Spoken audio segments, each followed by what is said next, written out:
Please welcome his opponent fighting on the red corner, representing Team Ryano Causeway, Hoole.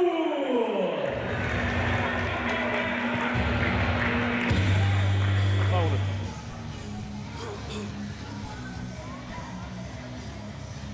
Our penultimate novice bout of the afternoon.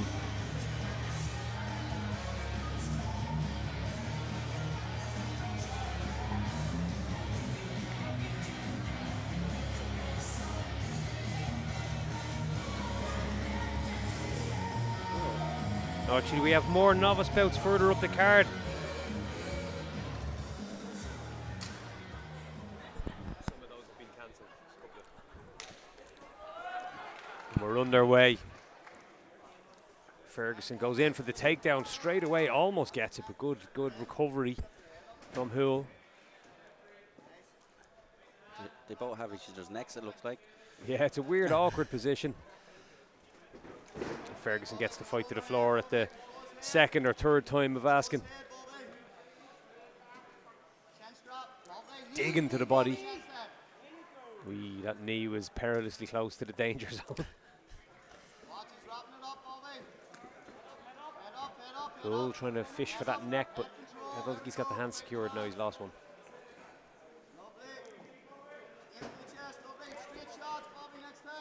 That was really good work the way he breaks away, a couple of shots up top and then re-engages. That's how you create the space for the entry. And then when they're up against, he's doing good work to the body then as well. Oh, that's a nice little step across and throw. Beautiful work.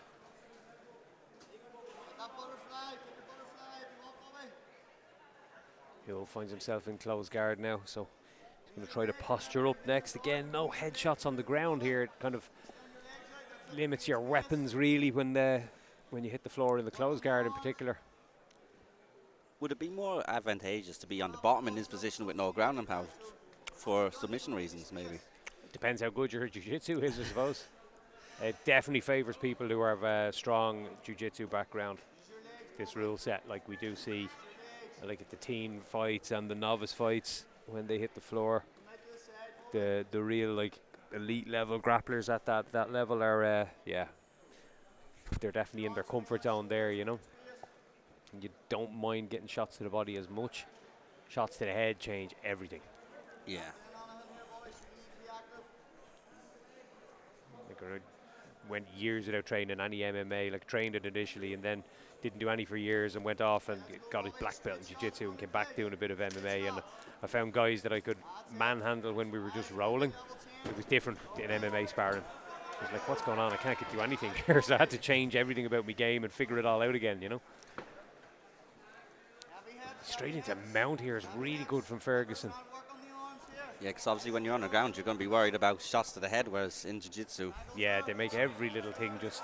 You have to rethink all the positions and transitions and setups. And triangle setup here. He's ankle on ankle at the moment, but he can get an angle to get a triangle and lock up.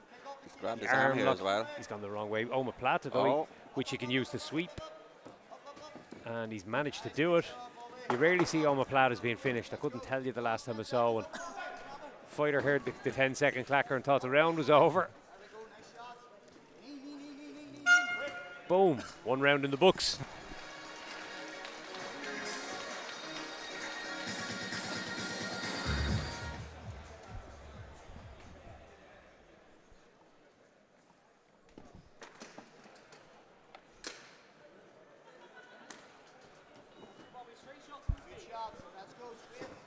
That's a nice kick to the body by Hoole.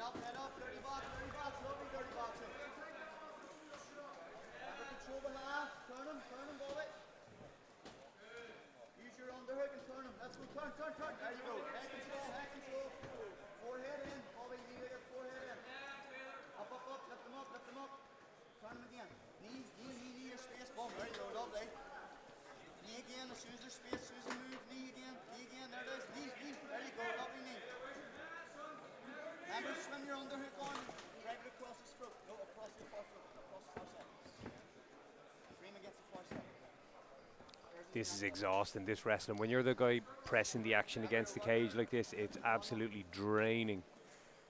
You're having to work and press and push. It's like having to be in sprint mode over and over. It's a nice reversal. Both fighters making good use of the knees to the body as well in the clinch. Oh.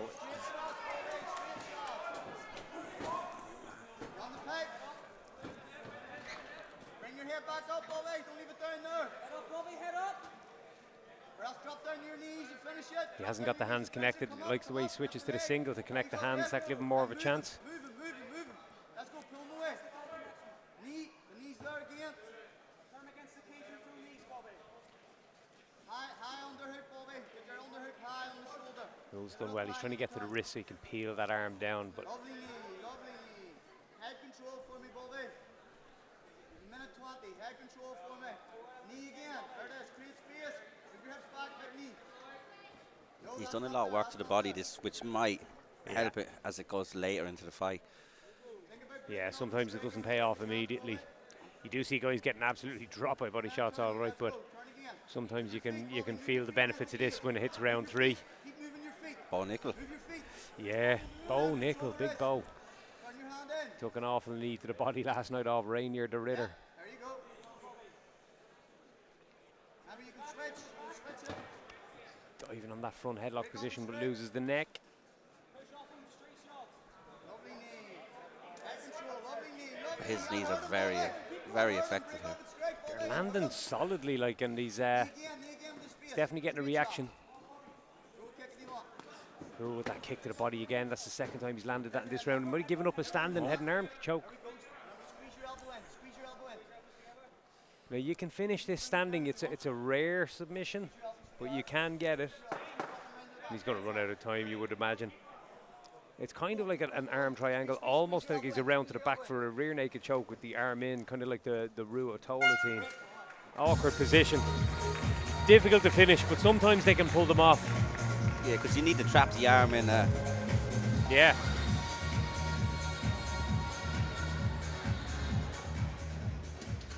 So one more round to go Let's finish it. in this novice featherweight matchup. Turn. Straight out to the cage and straight into the clinch. Stay up high. Turn him, and you get the forehead in. Turn him again. Move your feet, Polly. Move your feet. Move your feet. Side to side. Move your feet. Let's go. Just get the forehead in. Head control first. Head control. Head control. Pummel out, straight. Yeah, straight. There we go. That's a nice digging uppercut in the clinch. Knee, it's there with the space. There's so many weapons available in the clinch. Look, he's looking for this kind of guillotine position now. He's trying to connect the hands again, not fully locked. If you're about to lose it, use it to get a position. And this is an awkward spot. I mean, he's trying to spin his head out of this. Gets out eventually, but things can go wrong here. We saw James Sheehan break his jaw, escaping one of those guillotines a couple of weeks ago at Cage Warriors.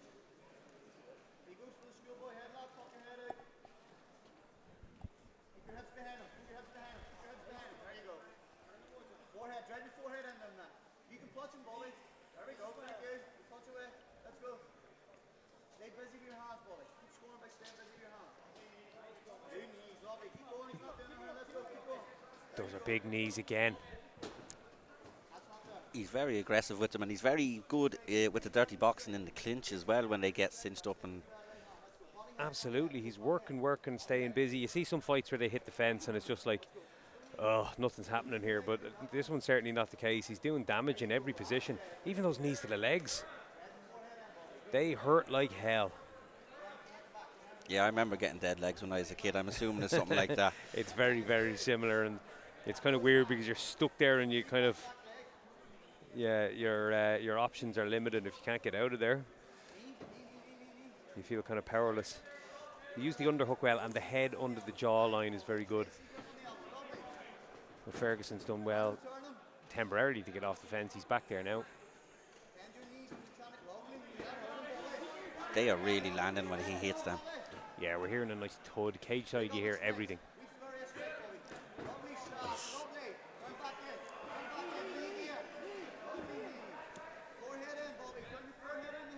Yeah, they're doing a lot of work up against the cage is what I like, because ultimately the fight is scored on damage now, so you need to make the most of it, and they That's have. it. Impactful strikes, yeah, it's the primary scoring criteria, so you can crack someone, it sounds loud, it gets a reaction, a visible reaction from the opponent. That's what the judges are looking for.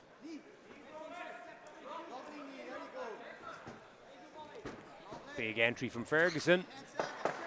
Trying to finish with a big takedown, but well defended. I'd love to know how many knees he's actually landed in this fight. There's a lot. Let's see what the judges say.